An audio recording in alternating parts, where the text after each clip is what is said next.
Hey there, everyone. Welcome back to the channel. If you're watching this, I assume you're already familiar with the popular text-to-image generator, Midjourney. It's an incredible tool that allows you to bring your imagination to life by generating stunning images from a text description. But today, I have something exciting to share with you. Have you heard of Midjourney? Midjourney is just like Midjourney, except it's the anime version.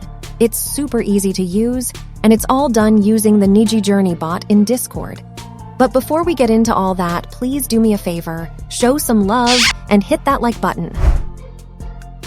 The first thing you need to do is head over to the official Discord channel. I put the link in the description. Okay.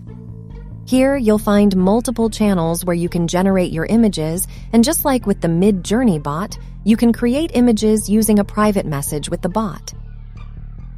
Everything pretty much looks the same and works the same as with Midjourney, but let's take a look at the settings. To do that, /settings. So in Midjourney, we have these different style settings. I go over these more thoroughly in my other video, which I also put in the description box. And just like in Midjourney, we use /imagine to start the prompt. In order to demonstrate the difference of each style, I used the same prompt each time. Simply, girl eating cake. Here is the style cute, with the style set to medium. And this is also cute, with the style set to very high. Expressive set to medium. Expressive set to very high.